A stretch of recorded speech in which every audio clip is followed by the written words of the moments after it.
Fala galera, hoje a gente vai falar de 1 Pedro capítulo 4, eu sou André Maldonado e esse é o canal do JC na Veia.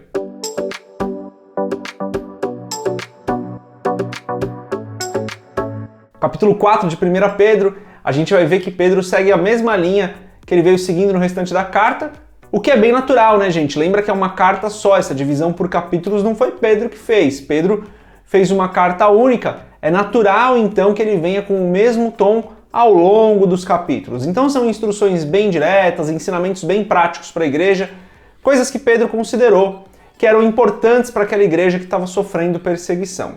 Então ele vai falar sobre o amor fraternal, ele vai falar sobre a nossa necessidade de sermos sóbrios e de vigiar, vai falar também sobre como é bom que nós passemos algumas coisas ali, como isso glorifica a Deus, vários ensinamentos preciosos para as nossas vidas. Mas antes da gente continuar nesse vídeo, se você não é inscrita ou se você não é inscrito no canal, se inscreve, deixe seu curtir e compartilhe esse vídeo com quem também quer estudar a carta de 1 Pedro. Logo nos primeiros 2 versículos a gente lê o seguinte: Ora, pois, já que Cristo padeceu por nós na carne, armai-vos também vós com este pensamento, que aquele que padeceu na carne já cessou do pecado, para que, no tempo que vos resta na carne, não vivais mais segundo as concupiscências do homem, mas segundo a vontade de Deus.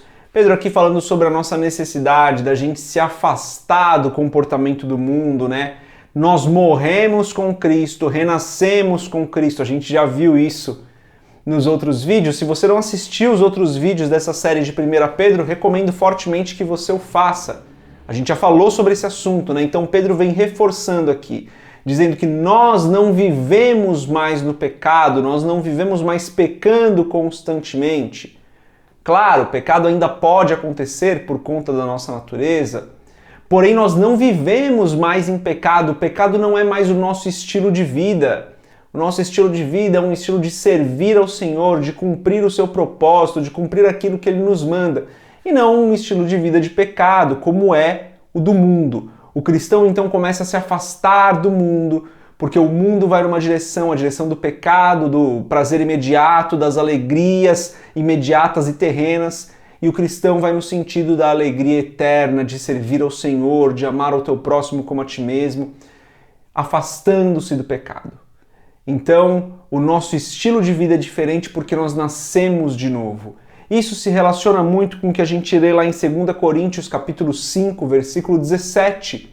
Paulo escreve o seguinte: assim que, se alguém está em Cristo, nova criatura é. As coisas velhas se passaram, eis que tudo se fez novo. Quando renascemos com Cristo, tudo se faz novo nas nossas vidas, as coisas velhas ficam para trás, os velhos pensamentos, a maneira como nós pecávamos, os vícios, os problemas que nós enfrentávamos para servir a Deus, tudo isso fica no passado e nós nos tornamos novas criaturas. Renascemos com Cristo para uma vida longe do pecado, para uma vida santa, para uma vida separada para Deus. Ali então nos versos 6 e 7 a gente lê o seguinte: porque, por isso, foi pregado o evangelho também aos mortos. Aqui vale fazer uma pausa, né? Quando Pedro escreve que o evangelho foi pregado também aos mortos, ele não está relacionando isso com o que está escrito no capítulo 3. Se você não viu o vídeo do capítulo 3, dá uma olhada lá, que na verdade no vídeo eu não falo, mas no blog eu falo sobre essa passagem do capítulo 3, que é um pouco mais complexa. No vídeo do capítulo 3 tem o link para o blog, tá? Se você quiser se aprofundar nisso. Nessa passagem onde ele fala que o evangelho também foi pregado aos mortos, ele não está relacionando uma coisa com a outra. O que ele quer dizer aqui é que o evangelho foi pregado para pessoas que naquele momento já haviam morrido. No contexto isso é muito importante. Só um adendo rápido aqui, vou voltar à leitura do começo. Porque por isso foi pregado o evangelho também aos mortos, para que, na verdade, fossem julgados segundo os homens na carne, mas vivessem segundo Deus em espírito. E já está próximo o fim de todas as coisas. Portanto, sede sóbrios e vigiai em oração. Pedro está pedindo aqui que nós, como cristãos, sejamos sóbrios e vigiemos em oração, ou seja, sejamos constantes no Senhor, vigiando sempre em oração, porque não sabemos quão próximo, Pedro diz, né? Porque está próximo o fim de todas as coisas. O fato é que nós não sabemos o quão próximo o fim está. Seja pela brevidade da nossa vida, porque a nossa vida é muito breve aqui na Terra, seja pela volta de Cristo, nós não sabemos quando o fim chegará. Então nós precisamos ser sóbrios, constantes e vigiar em oração. Então agora dá para entender por que Pedro fala que o evangelho também foi pregado aos mortos, né? Porque algumas pessoas já tinham morrido, ou seja, mesmo que Cristo não voltasse ali de maneira próxima, como alguns esperavam, a nossa vida é breve. Então, pelo fato da nossa vida ser breve e de não sabermos quando Cristo voltará, precisamos ser sóbrios e vigiar em todo tempo em oração. Vê como Pedro consegue relacionar as coisas. Isso também nos diz e nos ensina que a nossa luta não é na força do nosso braço, não é com a espada e o escudo, mas a nossa luta é em oração. A luta do cristão não é travada pela perspicácia dele, pelo conhecimento, pela sabedoria, pela retórica. Não, o cristão trava a sua luta na oração. A sua batalha é vencida na força do Senhor através da nossa oração, não na força do nosso próprio braço, né? Então olha quanta coisa legal Pedro nos ensina aqui. Devemos ser sóbrios, constantes no Senhor. Devemos vigiar em oração em todo o tempo, porque não sabemos quando será o fim das coisas da nossa vida ou a volta de Cristo. E que não é na força do nosso braço que nós batalhamos, mas sim na oração. Nos versículos 10 e 11 a gente lê o seguinte: cada um administre aos outros o dom como o recebeu, como bons dispenseiros da multiforme graça de Deus. Se alguém falar, fale segundo as palavras de Deus. Se alguém administrar, administre segundo o poder que Deus dá, para que em tudo Deus seja glorificado por Jesus Cristo, a quem pertence a glória e o poder para todo sempre. Amém. Então nesses versos 10 e 11 aqui a gente vê Pedro nos ensinando ou nos lembrando que tudo que nós fazemos deve ser feito para Deus. Seja administrar, servir, seja escrever, seja falar, seja trabalhar, tudo o que nós fazemos, fazemos para a glória de Deus.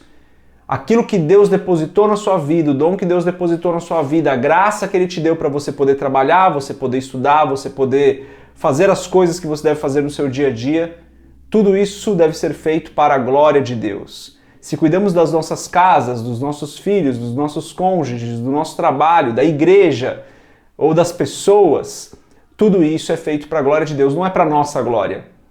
O que nós fazemos não é para que nós apareçamos, não é para que nós sejamos conhecidos, para que nós tenhamos reconhecimento, mas para que Deus seja glorificado.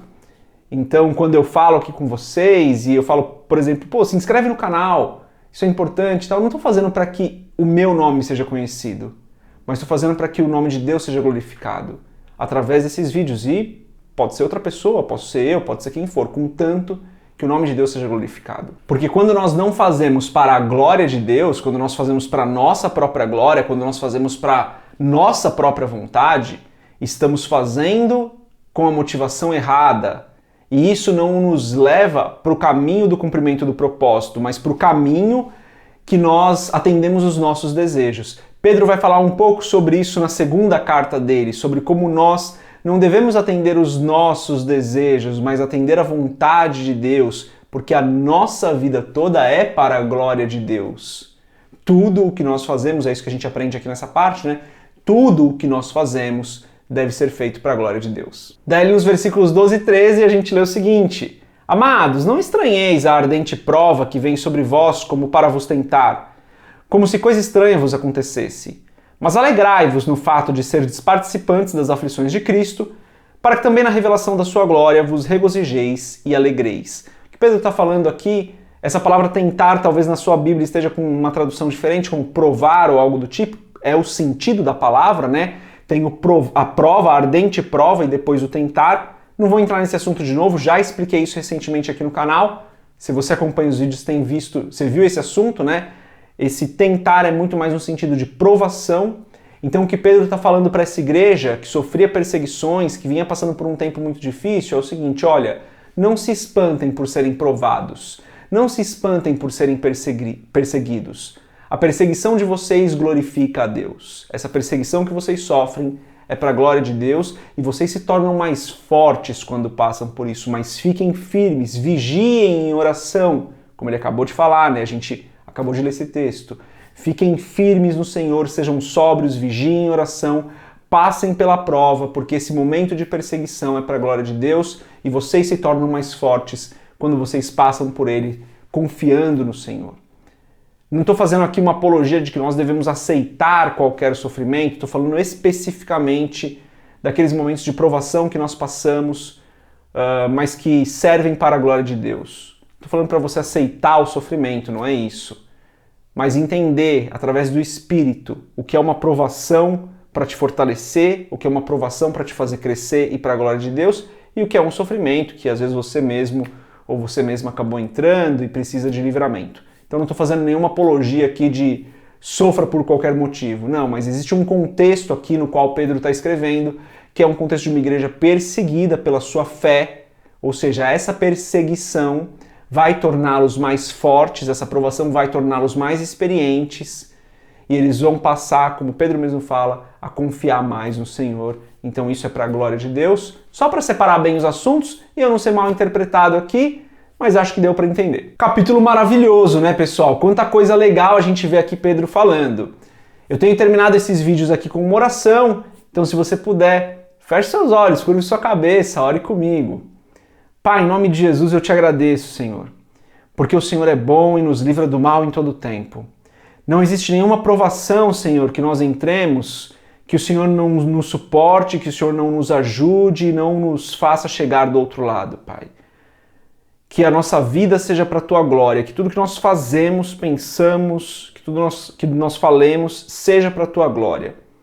Que nos nossos trabalhos nós glorifiquemos o Teu nome, que nos nossos estudos, onde nós estivermos, nós glorifiquemos o Teu nome, Senhor. Dá-nos força para continuar a jornada quando as provações vierem. Ajuda-nos em todo o tempo, Senhor. E que o Teu amor seja constante nas nossas vidas, que nós saibamos que em todo o tempo o Senhor está conosco. Peço que o Senhor abençoe cada uma das pessoas que está fazendo esse estudo, que está estudando a carta de 1 Pedro, que vai conosco para a carta de 2 Pedro, que o Teu Espírito Santo continue falando com cada uma dessas pessoas, porque mais importa que o Teu Espírito Santo nos direcione do que o que eu falo aqui, Senhor. Que o Teu nome seja glorificado, porque tudo que fazemos é para Ti, em nome de Jesus. E se você concorda com essa oração, você diz amém. Galera, é isso. Eu acredito que agora estão aparecendo outros 2 vídeos aqui para você assistir. Deus abençoe a sua vida. Paz.